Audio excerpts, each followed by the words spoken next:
Praise the lord. దేవాది దేవుని పరిశుద్ధ నామంలో ప్రియులైన దేవుని బిడ్డలందరికీ హృదయపూర్వకమైన వందనాలు తెలియజేస్తూ ఉన్నాను. దేవుడు మిమ్మల్ని మీ కుటుంబాన్ని దీవించి మిమ్మల్ని మీ కుటుంబాన్ని బలపరచును కాక.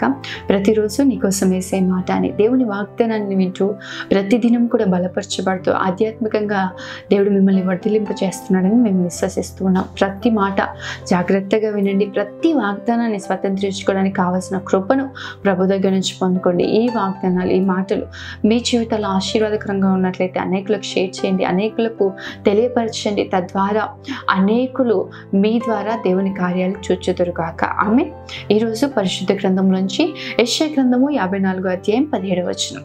నీకు విరోధంగా రూపింపబడిన ఏ ఆయుధమును వర్తిల్లదు. ఆమె ఒకసారి బిగ్గరగా ఆమెనని చెప్పండి. దేవుడు ఎంత అద్భుతమైన రీతిగా మాట్లాడుతున్నాడు చూడండి. ప్రతిదినం కూడా ప్రభువు తన కృపను అనుగ్రహించి అనుదినము నూతనమైన వాత్సల్యాన్ని కనపరిచే దేవుడు అంట. నిజమే, ఈరోజు అనేకులు నీకు విరోధంగా లేస్తున్నారేమో ప్రియ దేవుని బిడ్డ.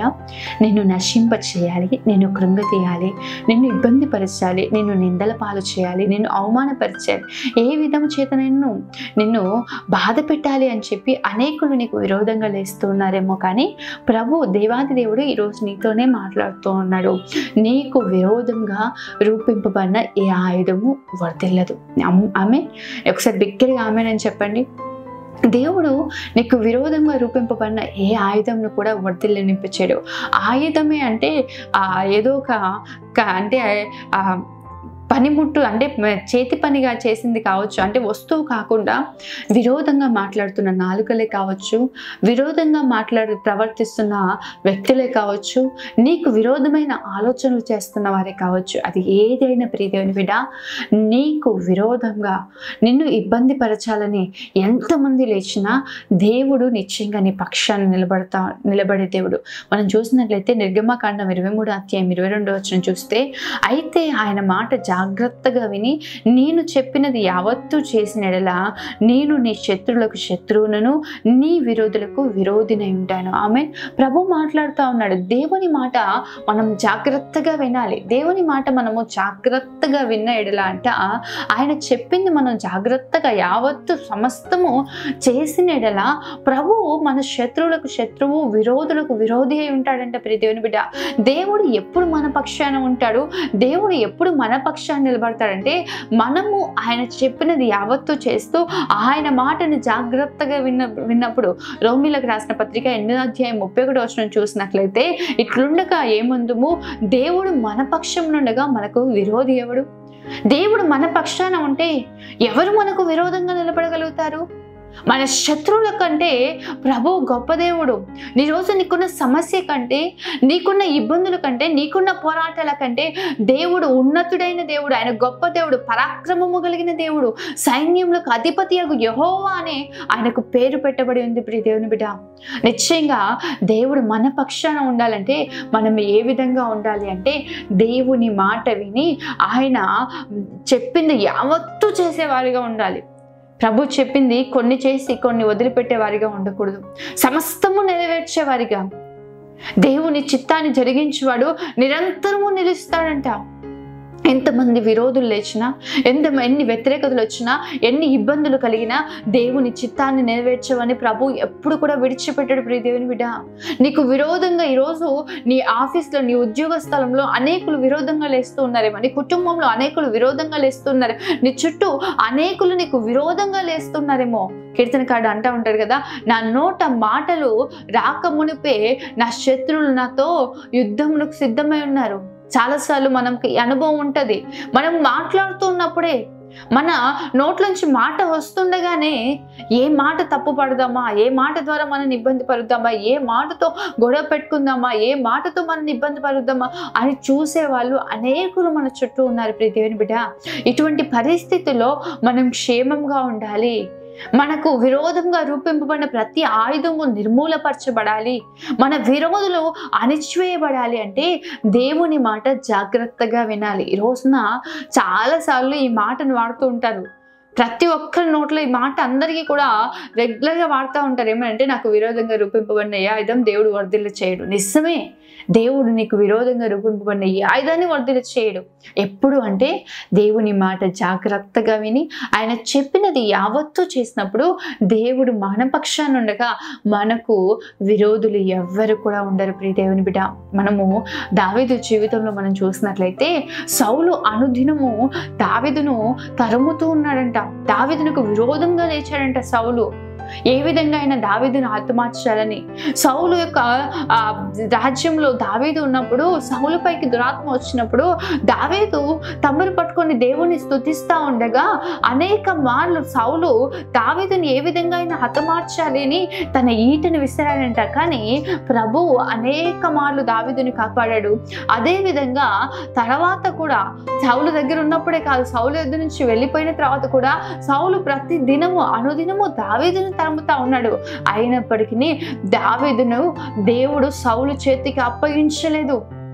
ఎందుకంటే దావీదు దేవుని హృదయానుసారమైన మనుష్యుడు. మనం చూస్తూ ఉంటాం కదా, అక్కడ మొదటి సమూయేలు గ్రంథం 16వ అధ్యాయంలో మనం చూస్తూ ఉంటాం. సమూయేలు అభిషేకించడానికి వెళ్ళినప్పుడు దావీదు రావడం చూసి ఇదిగో ఇతను నేను ఏర్పరచుకున్న మనుష్యుడు అని ప్రభు మాట్లాడుతూ ఉంటాడు. దేవుడు ఏర్పరచుకున్న వ్యక్తి దావీదు, దేవుని హృదయానుసారుడు దావీదు, దేవుని చిత్తాన్ని నెరవేర్చేవాడు దావీదు.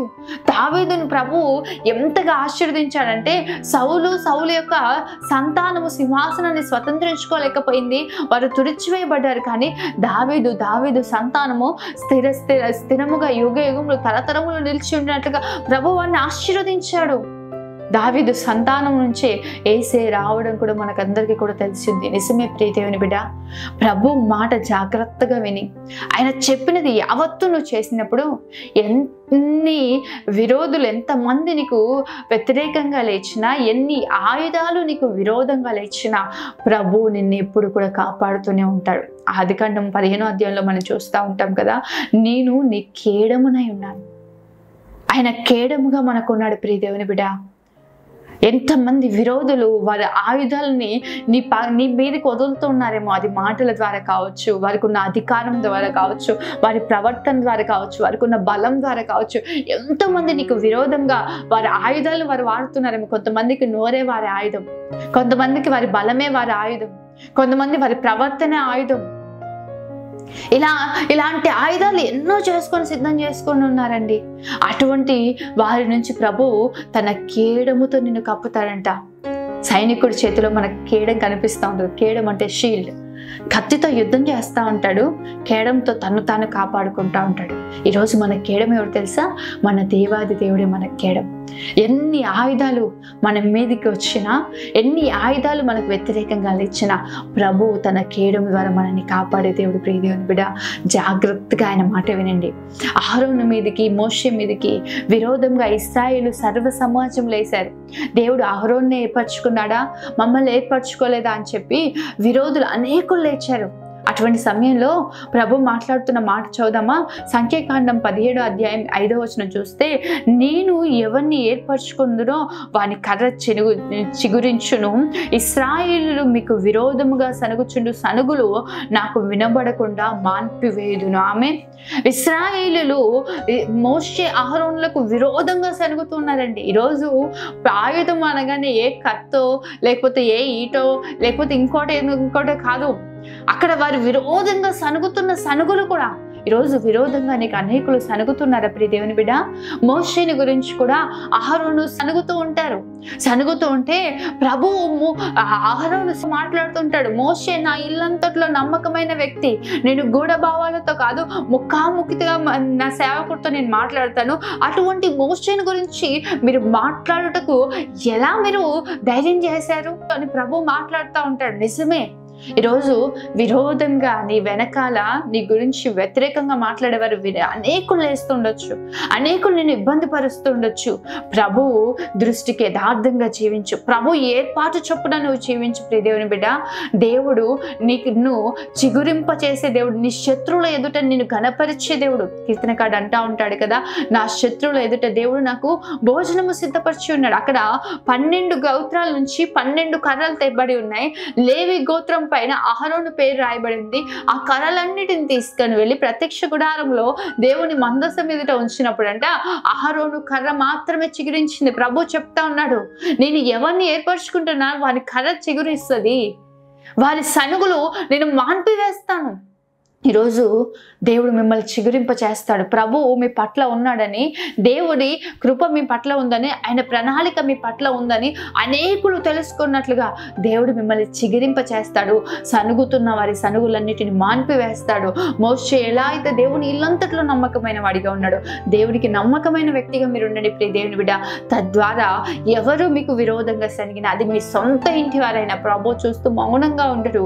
మీ విరోధులను ప్రభు వర్ధిల్లని ఇవ్వడు. ఆమె అదేవిధంగా మనం చూసినట్లయితే నిశ్చయముగా దేవుడు మన పక్షంలో ఉండగా మనకు విరోధి ఎవరు కూడా ఉండరు. ఈరోజు ప్రభు మీ పక్షాన ఉండినట్లుగా మీరు జీవించండి. దేవుడు మన పక్షాన ఉండగా ఎంతమంది విరోధులు వచ్చినండి ప్రభు అణిచివేస్తాడు. ప్రభు అణిచివేస్తాడు. ఈరోజు ధైర్యం కలిగి ఉండండి, దేవుడి పక్షాన ఉండండి. మీరు నా పక్షపు వారైన ఎడల నేను మీ పక్షాన ఉంటానని ప్రభు వాగ్దానం చేస్తుంటారు. మీరు నా తట్టు తిరిగిన ఎడల నేను మీ తట్టు తిరుగుతానని. ఈరోజు అనేకమైన విరోధుల మధ్యలో ఉన్నావేమో, అనేకులు నీకు వ్యతిరేకంగా లేచి ఉన్నారేమో, వారి ఆయుధాలను వారు నీ మీద వాడుతూ ఉన్నారేమో. అయితే ప్రభు యొద్దకు రా ప్రియ దేవుని బిడ్డ. ప్రభు మాట జాగ్రత్తగా విని ప్రభువు చెప్పింది యావత్తూ చేసినప్పుడు దేవుడు మన విరోధులకు విరోధులు, శత్రువులకు శత్రువు అయి ఉండి మనకు కేడముగా ఉండి ప్రభు మనల్ని కాపాడుతాడు. ప్రతి ఆయుధాన్ని దేవుడు నిర్మూలపరుస్తాడు. ఆమె ప్రార్థన చేసుకుందాం. మహోన్నతుడైన తండ్రి, సర్వశక్తిమంతుడైన దేవ, సర్వాధికారి, నీకే వందనాలు, స్తోత్రాలు ప్రభు. ఈ ఉదయం అద్భుతమైన రీతిగా మీరు మాతో మాట్లాడిన ప్రతి మాటను బట్టి వందనాలు ప్రభు. నిజమే, నీవు మా విరోధులకు విరోధివై ఉండే దేవుడవు ప్రభు. నీ మాట జాగ్రత్తగా విని నువ్వు చెప్పింది యావత్తూ చేసినప్పుడు మోషే ఏ విధంగా నీ ఇల్లంతట్లో నమ్మకమైన వాడిగా ఉన్నాడు, అటు రీతిగా మేము ఉన్నప్పుడు ప్రభు మా జీవితాలు మీరు ఘనకార్యాలు జరిగిస్తారని మేము విశ్వసిస్తున్నాం ప్రభు. నిశ్చయంగా ఈరోజు ఎంతమంది అయితే ఈ మాటలు విని నీ తట్టు తిరుగుతున్నారు, నీ పక్షం ఉంటున్నారు అయా, వారి నీ పక్షం నుండుగా నీవు వారి పక్షాన నుండి వారి విరోధులు అందరినీ అణిచివేయమని ప్రార్థిస్తున్నాను. బిడ్డల్ని దీవించండి, కుటుంబాలను ఆశీర్వదించండి, మేలు చేత నడిపించండి, క్షేమకరమైన పరిస్థితుల్లో ఇచ్చండి. ప్రతి ఆయుధము నీ బిడ్డలకు విరోధంగా రూపొందిన ప్రతి ఆయుధము నిర్మూలపరచమని యేసు పరిశుద్ధ నామములో అడిగి వేడుకుంటూ ఉన్నాను తండ్రి. ఆమె. దేవుడు మిమ్మల్ని మీ కుటుంబాన్ని దీవించును గాక. మీకు మీ కుటుంబాలకు ప్రభు తన అత్యధికమైన కృపను అనుగ్రహించును గాక. ఆమె. God bless you.